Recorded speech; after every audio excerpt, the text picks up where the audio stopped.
ना करना चाहिए। और कोई नेता हो, कोई मुखिया हो, अगर समालोचना को व्यक्तिगत दुश्मनी का रूप अगर मान ले तो समझे कि वह उचित मुखिया नहीं है होता है। और शायद जो है इसी कारण मुझे कोई पचा नहीं पाता है और कैंची मेरे पीछे पीछे चलती रहती है। जैसा कि समाजवादी पार्टी, मुझे बड़ी खुशी भी हुई कि परसों दिन एक खबर उड़ करके आई कि समाजवादी पार्टी जो है एनडीए को पीडीए फार्मूला के तहत हराएगी। पीडीए का मतलब ऐसे शख्स हैं जिनके बारे में बहुत ज़्यादा पर्चे देने की जरूरत नहीं है, अपनी बेबाक बातों को लेके इतना चर्चा में रहते हैं। कभी कभी तो मैं सोचता हूं कि आप इसीलिए शायद आपको कोई बड़ा पद या बड़े नेता नहीं बन पाए, क्योंकि आप हर चीज़ को बड़े ही सज्जनता के साथ खुलासा करते हैं और सच्चाई के साथ रखते हैं। क्योंकि मुझे पता है किसी भी नेता को सच्चाई पसंद नहीं है। आज हमारी जो चर्चा होने जा रही है उस पर एक कोई पीडीएफ करके है, पीडीएफ आप इस पे क्या है पीडीएफ? देखिए, मुझे बड़ी खुशी भी हुई कि परसों दिन एक खबर उड़ करके आई कि समाजवादी पार्टी जो है एनडीए को पीडीए फार्मूला के तहत हराएगी। पीडीए का मतलब है पिछड़ा दलित अल्पसंख्यक। तो केवल फार्मूला बनाने से काम नहीं होता है जब तक कि उसको धरातल पर उतारा न जाए, उसको सकारात्मक रूप न दिया जाए। देखिए, जो अब तक हमने एक पत्रकार की हैसियत से, एक जमीनी कार्यकर्ता की हैसियत से, और जो बात आपने कहा कि शायद मुखरता के कारण और निष्पक्षता पूर्वक बेबाकी से मैं अपनी बात को रखता हूं, किसी पक्ष को रखता हूं, तो बहुत से लोगों के पेट में दर्द होता है और शायद जो है इसी कारण मुझे कोई पचा नहीं पाता है और कैंची मेरे पीछे पीछे चलती रहती है। जैसा कि समाजवादी पार्टी ने पीडीए फार्मूला लाया है तो उसे पीडीए फार्मूला को धरातल पर उतारना पड़ेगा। 2012 से 2017 की अगर अखिलेश यादव जी की जो कैबिनेट थी, तो देखिए मैं निंदा नहीं कर रहा हूं, समालोचना करना चाहिए। और कोई नेता हो, कोई मुखिया हो, अगर समालोचना को व्यक्तिगत दुश्मनी का रूप अगर मान ले तो समझे कि वह उचित मुखिया नहीं है, उसको अपनी रास्ता सुधार लेना चाहिए। जो 12 से 17 तक की सरकार थी, हम कहते हैं कि अगर सबको साथ लेकर के चलना है, माननीय नेताजी के समय में आपको एक दौर मालूम होगा, उन्होंने एक फार्मूला अपनाया था 17 अति पिछड़ी जातियों का। 2004 में 5 मार्च 2004 को उन्होंने केंद्र सरकार को अनुसूचित जाति में शामिल करने का प्रस्ताव भेजे थे और उस प्रस्ताव का इतना असर हुआ कि समाजवादी पार्टी के खाते में जो सबसे बड़ी विजय 38-39 सीटों का है, 2004 के लोकसभा चुनाव में समाजवादी पार्टी को मिली थी। जो समाजवादी पार्टी की कैबिनेट थी अखिलेश यादव जी के नेतृत्व में, तो अगर उसमें 7 यादव, माननीय अखिलेश यादव जी के बाद चाचा शिवपाल जी हों, चाहे पारसनाथ यादव जी जो जौनपुर के हों, चाहे दुर्गा प्रसाद यादव, बलराम यादव हों, चाहे अंबिका चौधरी, राम गोविंद चौधरी हों, कैलाश यादव हों, और स्वतंत्र प्रभार में ललई सिंह यादव, डॉक्टर एसपी यादव जी थे। ब्राह्मण समाज में देखेंगे तो विधानसभा के अध्यक्ष जो है माता प्रसाद पांडे थे। तो ब्रह्माशंकर त्रिपाठी हो, चाहे शिवाकांत ओझा हो, राजाराम पांडे हो, मनोज पांडे हो, ये जो है कि कैबिनेट मंत्री के रूप में थे। तो स्वतंत्र प्रभार में विजय मिश्रा और अभिषेक मिश्रा का नाम जो है कि उसमें शामिल किया जा सकता है। राजपूत बिरादरी में राजा हरिदमन सिंह, राजा भैया, राजा आनंद सिंह, ओम प्रकाश सिंह, अरविंद सिंह गोप, राजकिशोर सिंह। तो जब 6 ठाकुर कैबिनेट मंत्री बनाए जा सकते हैं, 6 हमारे मुस्लिम वर्ग के भी थे। लेकिन जो उत्तर प्रदेश की सोशल इंजीनियरिंग है उसमें यादव के बाद एक डोमिनेंट फिगर है यादव का, इसको हम नकार नहीं सकते। और उसी के समकक्ष जो है कि ये निषाद मल्लाह, केवट बिन धीवर कहार जातियां आती हैं। लेकिन इस समाज का एक राज्य मंत्री बनाया गया। दूसरे नंबर पर कुर्मी बिरादरी आती है। आप उनके प्रभाव क्षेत्र को आप देख सकते हैं कि कई मंडलों में जो है कुर्मी बिरादरी जो है चुनाव को दाएं बाएं कर देती है। उनमें बहुत मजबूत हराने जिताने की ही ताकत नहीं है, वह एक प्रभावकारी, और कहिए कि नंबर 1 पर है तो यादव दूसरे नंबर पर चला जाता है। लेकिन उस समाज के जो है कि कैबिनेट में स्थान नहीं दिया गया। लोधी बिरादरी आप यहीं से शुरू कर दीजिए तो कई मंडलों में लोधी बिरादरी बहुत प्रभावी है। कभी मानपाल सिंह जी जो है माननीय नेताजी के मंत्रिमंडल में कैबिनेट मंत्री हुआ करते थे, लेकिन उन्हें राज्य मंत्री बनाया गया। तो ये राजनीतिक अपमान कहा जाता है, राजनीति का क्षरण की स्थिति मानी जाएगी। राम मूर्ति सिंह वर्मा किसान बिरादरी के थे शाहजहांपुर में, जो कि कांग्रेस के दिग्गज नेता जितेंद्र प्रसाद को जो है कि लोकसभा चुनाव में हराए। 2 बार लोकसभा के सांसद थे, 4 बार के विधायक थे, उन्हें राज्य मंत्री बनाया गया। एक गडेरिया धनगर पाल बिरादरी होती है और झांसी उसी बेल्ट में, कानपुर बेल्ट में और ये अलीगढ़ का जो बेल्ट है वहाँ ये प्रभावी भूमिका में रहते हैं। ठीक है, 4% उनका वोट है। तो उत्तर प्रदेश की राजनीति में आप देखेंगे तो 3 से 4% में ही सरकारें बनती और बिगड़ती है। इस बार अगर सपा गठबंधन को अगर 38% वोट मिला है तो भारतीय जनता पार्टी को अंडर 42% मिला है, तो 4% का ही रेशियो है। कभी बसपा की सरकार बनी, सपा दूसरे नंबर पर रही तो वहां पर 3% का अंतर था।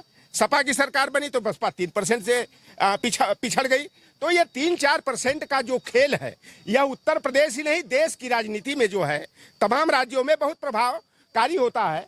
मैं आपके चैनल, सम्मानित चैनल के माध्यम से, मैं एक सोशल एक्टिविस्ट के नाते, मैं एक सामाजिक न्याय के कट्टर सिपाही के नाते, क्योंकि मैं बाबा साहेब भीमराव अंबेडकर, बाबू जगदेव प्रसाद कुशवाहा हो, चाहे राम लखन चंदापुरी हो, शिवदयाल चौरसिया हो, राम प्रसाद अहिर हो, बीपी मंडल कर्पूरी ठाकुर हो, पेरियार ललई सिंह यादव, रामस्वरूप वर्मा, पेरियार ईवी रामास्वामी नायकर, छत्रपति साहू जी महाराज, ज्योतिबा फुले जी की विचारधारा पर चलने वाला एक सिपाही हूँ। और जितना तक प्रयास होता है मैं इस मूवमेंट को खतरे को मोल लेकर के भी आगे बढ़ने का प्रयास करता हूँ। तो ये जो पीडीए में पी है, पी को सही तरीके से साधने के लिए जो हम तो कहते ये नहीं है कि उसमें जो है कि यादव निषाद कुर्मी और लोधी को पाल को ही रख लिया। उसमें प्रजापति हो, नाई हो, विश्वकर्मा हो, लोहार कुहार, सोनार, तेली, तमोली, बरई, बारी, नाई, धोबी, जो कम भले आधा % 1% की संख्या में, जब तक हम माइक्रो सोशल इंजीनियरिंग के बेस पर हम सांगठनिक ढांचा न खड़ा करें, राजनीतिक सम्मान देने का प्रयास न करें, तो हम चाहे सीडीए फार्मूला बनाए, चाहे पीडीए बनाए, चाहे पीडीएस फार्मूला बनाए, सारे फार्मूले ध्वस्त हो जाएंगे। अगर भारतीय जनता पार्टी को 2024 के चुनाव में अगर परास्त करना है तो अपने दिल को बड़ा मजबूत करके सामाजिक न्याय की पिच पर बैटिंग करना पड़ेगा। अब हम सोचे कि भाजपा के हार्ड हिंदुत्व का सामना हम सॉफ्ट हिंदुत्व बन करके कर ले, तो यह शायद हम लोगों को एक कहा जाता धूमकेतु होता है और एक रात में जो चमकने वाला कीड़ा होता है, क्या बोलते हैं उसको, जुगनू होता है। और यूं कह लीजिए कि गर्मी के मौसम में जैसा कि एक मिर्गिमृचिका की बात आती है, तो यह सत्ता की मिर्गिमृचिका ही सॉफ्ट हिंदुत्व का फार्मूला है। अगर हमको हिंदुत्व के फार्मूले को कमजोर करना है, यानी कि कमंडल की राजनीति को धराशायी करना है, तो हमें मंडलवाद की, अंबेडकरवाद की राजनीति को जो है प्रभावी तरीके से धरातल पर उतारना पड़ेगा। और भारतीय जनता पार्टी से सामना करने के लिए मंडलवाद जो है कि एक बहुत ही मजबूत जो है कि फार्मूला है। और आपको मैं ज्वलंत उदाहरण बता दूं कि कर्नाटक का विधानसभा चुनाव हो रहा था और आप लोग तो पत्रकारिता जगत से जुड़े हैं और इसके साथ साथ आप लोग हायर एजुकेशन लेकर के जो है समाज की चिंता करने वाले लोग हैं। तो कर्नाटक के चुनाव में एक ब्राह्मण कांग्रेसी नेता ने राहुल जी को सुझाव दिया कि राहुल जी चल करके मंदिर में दर्शन कर लीजिए। तो राहुल जी ने कहा कि हमें ललाट पोत करके जो है कि हिंदू का प्रदर्शन नहीं करना है, मुझे सॉफ्ट हिंदुत्व की छवि नहीं दिखाना है और मैं हिंदू हूं, इसका सर्टिफिकेट भारतीय जनता पार्टी से नहीं लेना है, मुझे यहाँ पर सामाजिक न्याय की लड़ाई को लड़ना है। और राहुल गांधी जी जब कभी मान्यवर कांशीराम जी नारा देते थे और वह नारा बाबा साहेब भीमराव अंबेडकर के संविधान के अनुच्छेद संख्या 15(4), 16(4), 16(4)A में है कि जिसकी जितनी संख्या भारी उसकी उतनी हिस्सेदारी होनी चाहिए। अगर स्वस्थ समाज का, स्वस्थ राष्ट्र और स्वस्थ प्रदेश का अगर विकास करना है तो हमें बाबा साहेब भीमराव अंबेडकर के इस फार्मूले को और मान्यवर कांशीराम जो जाति को जमात में बदलने का अभियान लेकर के जो है साइकिल यात्रा शुरू की, हवाई चप्पल पहन करके, तो जिसकी जितनी संख्या भारी उसकी उतनी हिस्सेदारी वाला फार्मूला को मजबूती से लागू करना पड़ेगा। और राहुल गांधी ने नारा दिया मजबूती के साथ कर्नाटक में यही कि जिसकी जितनी है आबादी उसको उतनी हिस्सेदारी मिलनी चाहिए और 50% आरक्षण की जो सीलिंग है वह सीलिंग टूट करके ओबीसी, एससी, एसटी को 70% तक प्रतिनिधित्व दिया जाना चाहिए। और हायर जुडिशरी में, उच्च न्यायपालिका में ओबीसी, एससी का प्रतिनिधित्व नगण्य है, तो उच्च न्यायपालिका, हाई कोर्ट और सुप्रीम कोर्ट में ओबीसी, एससी, एसटी और माइनॉरिटी का प्रतिनिधित्व दिखाई देना चाहिए। और जब भाई सभी वर्गों की जनगणना कराते हो, हिजड़ों और जानवरों की जनगणना कराते हो, कछुआ, घड़ियाल, मगरमच्छ, डॉल्फिन, शेर, भालू, चीता की कराते हो, पेड़ों की भी गणना कराई जाती है, तो जब पेड़ों, हिजड़ों, जानवरों की जनगणना कराते हो तो पिछड़ों की जनगणना क्यों नहीं कराते? कांग्रेस पार्टी की सरकार ने हम लोगों के आज बीच में नहीं है, बड़ा खेद है।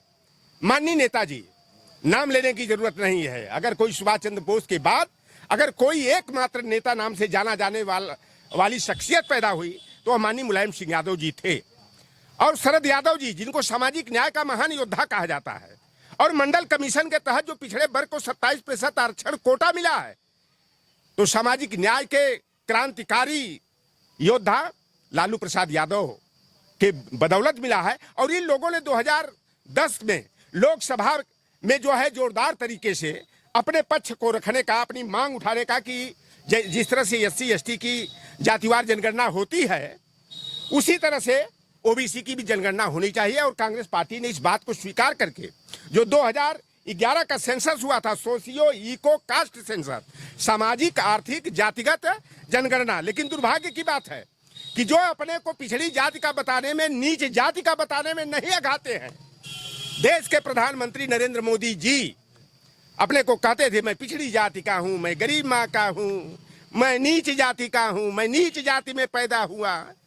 लेकिन जब 30 अगस्त 2016 को जब जनगणना के आंकड़े घोषित किए गए तो SC ST की जनगणना घोषित कर दिया गया, धार्मिक अल्पसंख्यक मुस्लिम सिख ईसाई जैन बौद्ध पारसी यहूदी रेसलर की कर दिया गया, दिव्यांग और ट्रांसजेंडर की कर दिया गया, और यहां तक कि भाषाई आधार पर कि मराठी मलयालम कन्नड़ तमिल हो, पंजाबी हो, हिंदी हो, बंगला हो, उड़िया हो, बोलने वाले कितना भाषा भाषी है, तो भाषा के आधार पर भी जनगणना के आंकड़े घोषित कर दिए गए।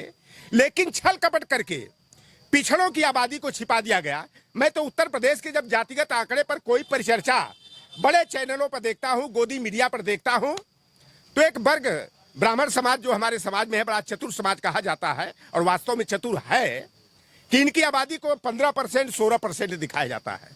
सामाजिक न्याय समिति के तहत जो राजनाथ सिंह की सरकार थी, उसमें कांग्रेस की और सपा की सरकार तो थी नहीं, तो राजनाथ सिंह के मुख्यमंत्री तो काल में हुकुमदेव सिंह जी की अध्यक्षता में जो समिति गठित हुई थी, तो उसके आधार पर जब 20.94% सामान्य वर्ग की आबादी थी, और सामान्य वर्ग में केवल ब्राह्मण नहीं आता है, हिंदू जातियों में ब्राह्मण है, राजपूत है, भूमिहार है, त्यागी हैं, कायस्थ हैं, सिंधी है, मारवाड़ी हैं, बनिया हैं, एक जो कंसल बंसल चायल तायल नायल अग्रहरी केसरी